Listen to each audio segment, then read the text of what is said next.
Bonjour, c'est Jessica de Mon Plein Potentiel. J'espère que tu vas bien. Aujourd'hui, je vais te parler d'un point important. Il s'agit de la procrastination. Je pense que tu connais ce mot et que tu l'as déjà entendu plusieurs fois. Nous sommes tous sujets à la procrastination. Ce n'est pas une mauvaise chose en soi, mais il faut pouvoir définir ce que c'est la procrastination et faire la différence entre la bonne procrastination et la mauvaise procrastination. La procrastination est un état normal qui arrive à tous les êtres humains. En fait, il existe deux types de procrastination. Une procrastination qu'on va qualifier aujourd'hui de négative, celle qui va t'empêcher de pouvoir faire les choses importantes, celle qui va t'empêcher de pouvoir passer à l'action, et une procrastination positive, celle qui va te permettre de pouvoir te ressourcer. C'est celle qui peut arriver quand on écrit son mémoire, quand on écrit un livre et que pendant une certaine période, on n'arrive plus à écrire. À ce moment-là, on laisse un petit peu divaguer son esprit. Ça nous permet de nous ressourcer et de revenir après sur l'écriture de nos rapports, de nos livres, de notre mémoire avec plus d'idées. Celle-là, elle est plutôt positive. Mais il y a également une procrastination qui est négative. C'est celle qui t'empêche de faire, d'avancer sur des choses importantes.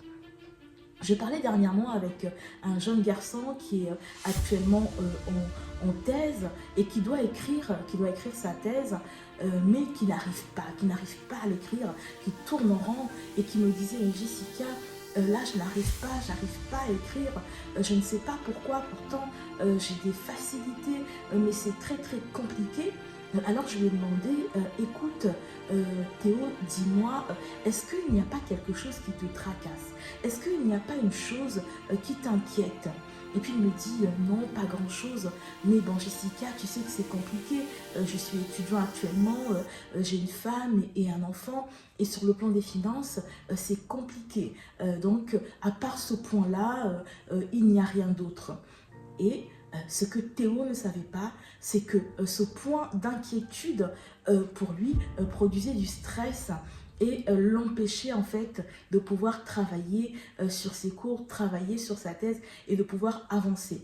En fait, la procrastination, comme celle dont Théo m'a fait part, est une procrastination qui provient d'un stress. Quand on est stressé parce qu'on a des problèmes, parce qu'on ne trouve pas de solution à des problématiques qu'on trouve importantes, et ben pour nous protéger, l'esprit va procrastiner, il va divaguer un petit peu et ça va nous empêcher de pouvoir avancer. Et dans ce cas de figure, on peut passer plusieurs jours, plusieurs semaines, plusieurs mois à rien faire.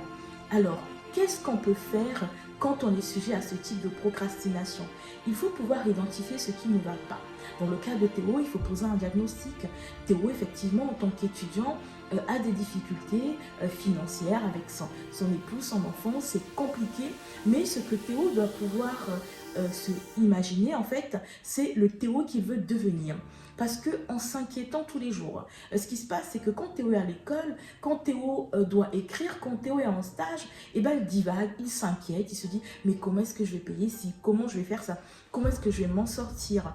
Et ce qu'il faut faire dans ce cas de figure, c'est de penser au Théo de demain, de penser à ce qu'il va devenir et se focaliser à ce qu'il va être et non à ce qu'il est actuellement, notamment Théo étudiant avec des problèmes financiers. Il faut qu'il s'imagine une fois qu'il aura fini ses études, qu'il pourra avoir une situation financière plus stable, quel type de vie est-ce qu'il va avoir pour lui et pour sa famille. Alors, il a décidé, il a accepté de faire cet exercice, déjà de reconnaître que il n'était pas du tout en situation d'échec, qu'il n'était pas incompétent, mais que effectivement il était inquiet par rapport à cette situation et cette inquiétude a produit de la procrastination. Il a commencé par se pardonner, d'abord d'avoir perdu tout ce temps et puis a commencé à imaginer ce qu'il peut être dans l'avenir. Et pour Théo, ceux qui ont pu regarder ma précédente vidéo, je lui ai demandé également de mettre en place la méthode des 5 secondes de Mel Robbins, parce que c'est une méthode qui te permet de passer à l'action. Ainsi, quand il était assis devant son cours ou chez lui et qu'il devait écrire sa thèse, écrire ses pages de mémoire ou qu'il devait lire et qu'il n'y arrivait pas, et ben Théo comptait également 5, 4, 3, 2, 1 et passage à l'action, et il faisait ce qu'il devait faire.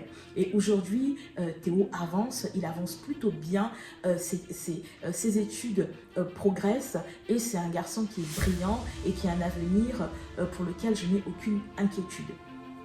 Ce que je vais vous dire aujourd'hui par rapport à ce point que je viens de souligner, parce que la procrastination peut venir également des inquiétudes. Et quand on est inquiet, ça ne permet pas de pouvoir arranger une situation. Il faut savoir que le corps humain, que nous les êtres humains, nous sommes faits d'énergie. Et on attire en fait ce qu'on ne veut pas. Je prends un exemple, si vous avez actuellement des problèmes financiers, ne pensez pas à vos problèmes financiers, pensez plutôt à l'abondance et vous allez attirer. Pensez à ce que vous voulez avoir, pensez à ce que vous voulez avoir et non à ce que vous n'avez pas. Il ne faut pas vous focaliser sur ce que vous n'avez pas, focalisez-vous sur ce que vous voulez avoir, sur ce que vous souhaitez avoir et là vous allez voir que des choses positives vont arriver. Si tu veux vivre une vie d'abondance, alors pense à l'abondance. Si tu veux vivre une vie de prospérité, alors pense à la prospérité. Décide aujourd'hui, décide cette année d'arrêter de t'inquiéter, d'arrêter de te lamenter. Il faut que tu puisses être positif. Il faut que tu puisses dire des paroles positives sur ta vie. Il faut que tu fasses des déclarations qui soient positives. Je vais y arriver, je vais obtenir ce diplôme, je vais monter cette entreprise, je vais vivre une vie qui soit agréable. Et on est capable de pouvoir attirer des choses. On est capable de pouvoir créer un monde et d'y vivre. Alors je t'encourage à pouvoir penser différemment. Il faut que tu penses que ce que tu veux, ce que tu aspires, tu peux l'avoir. Tu peux l'avoir. Il n'y a pas de raison qu'une personne, peut-être que tu connais de ton entourage, peut-être de ta famille, puisse avoir une vie que tu qualifies d'une vie agréable et que toi, tu puisses te lamenter. Alors arrête de te lamenter. Aujourd'hui, je te demande à penser au toi futur. Qu'est-ce que tu veux devenir ? Imagine-toi, imagine-toi, imagine la femme que tu veux devenir, imagine l'homme que tu veux devenir et puis représente-toi cette image et fais en sorte que cette image que tu es en train de voir là, actuellement, maintenant, que tu m'écoutes, puisse se matérialiser et tu vas voir que tu vas avancer vers cette personne et que les choses dans ta vie vont s'aligner. Je veux que tu arrêtes de t'inquiéter. Je veux que tu arrêtes de te lamenter. Je veux que tu puisses passer à l'action. Comme on a vu en début de semaine, c'est important de pouvoir passer à l'action. Si tu es dans une sorte de léthargie, si tu n'arrives pas à te lever, si tu n'arrives pas à te motiver, eh ben, utilise cette méthode qu'on a étudiée ensemble, qu'on a vue ensemble en début de semaine et puis passe à l'action avec cette méthode. Compte comme Mel Robbins, la méthode des 5 secondes, 5, 4, 3, 2, 1 et ensuite passe à l'action. J'ai échangé aussi avec un de mes neveux qu'on va appeler Tom. Tom me disait, mais Tata, moi je suis en cours, je suis à l'université, mais je trouve que c'est tellement difficile, que c'est compliqué et quand je finis mes cours, je dois rentrer à la maison, il faut que je révise toutes ces matières, je ne sais pas comment m'organiser, c'est compliqué, je pense que je ne vais pas y arriver. Et je lui dis, Tom, quand tu es en cours, à quoi tu penses ? À quoi est-ce que tu penses? Et là, il ne me répond pas. Mais je sais que Tom est un jeune garçon qui vient d'Afrique pour faire ses études, qui n'a pas encore trouvé de job étudiant et qui s'inquiète un petit peu de son avenir, qui s'inquiète de ce qu'il va devenir dans ce pays qu'il trouve difficile. Alors je lui ai dit, écoute Tom, tu es venu pour étudier, c'est ton objectif. Tu me disais quand tu étais en Afrique, Tata, moi je dois venir en France, je dois étudier et je vais réussir. Alors ce rêve que tu avais, il faut que tu continues à le chérir. Alors je lui ai dit, Tom, tu dois repenser au rêve que tu as eu. Tu dois repenser à la personne que tu veux devenir. Et là, je l'ai vu s'ouvrir, je l'ai vu sourire parce qu'il a repensé de nouveau à ce qu'il voulait être. Il a fait une rétrospective et il s'est rappelé de ce qu'il voulait devenir en venant en France. Et je lui ai dit, écoute Tom, quand tu es en cours, concentre-toi sur les cours. Concentre-toi sur les cours. Et tu vas voir que tu vas emmagasiner et que ça va te permettre de pouvoir gagner du temps. Et le soir, tu pourras mettre en place une organisation qui va te permettre de revenir uniquement sur les choses que tu ne comprends pas, sur les choses qui sont plus difficiles. Mais certains cours, tu n'as pas besoin de les relire entièrement le soir quand tu arrives chez toi. Il faut simplement que maintenant, tu décides que quand tu es en cours, tu te concentres et que tu puisses écouter ton prof. Ça va te faire gagner du temps et ça va te permettre de pouvoir avancer.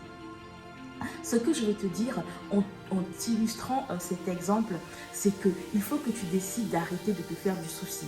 Parce que quand tu te fais du souci, tu perds du temps. Tu perds du temps, tu procrastines, tu n'avances pas ou tu fais peut-être mal ton travail ou tu avances peut-être mal dans tes affaires, dans tes projets. Arrête de te faire du souci et pense de manière positive. Pense que ta situation va s'améliorer et que tu vas mettre en place des choses tous les jours, des actions pour pouvoir améliorer ta situation. Il faut que tu décides de vivre dans la joie. Tous les jours que Dieu fait sont des journées qui sont remplies de joie. Alors tu peux décider de pouvoir vivre des journées qui soient remplies de joie et non d'inquiétude. Alors ce que je veux te dire pour terminer cette vidéo, c'est que tu dois profiter du moment présent et que le moment présent te permet de pouvoir construire ton futur, construire ton avenir. Alors défais-toi de l'inquiétude, défais-toi de l'anxiété, défais-toi de toutes ces choses qui n'ont pas de vertu et qui ne vont pas t'aider à avancer et commence à penser, commence à te voir comme celle que tu veux devenir, celle que tu vas devenir et une image mentale de ton toi futur. Et je t'invite aussi à être reconnaissant. Il faut que tu sois reconnaissant de tout ce que tu as et de tout ce que Dieu t'a déjà donné.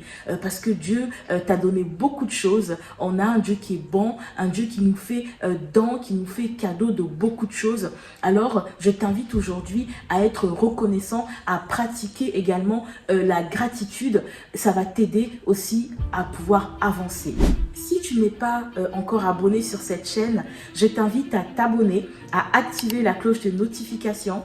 Toutes les semaines, nous échangeons sur des sujets pratiques avec des exemples concrets. Nous répondons aussi à des questions. L'objectif, c'est de pouvoir t'aider à avancer et à vivre la vie que tu mérites, la vie que tu rêves. Alors, je te dis à très bientôt sur mon plein potentiel.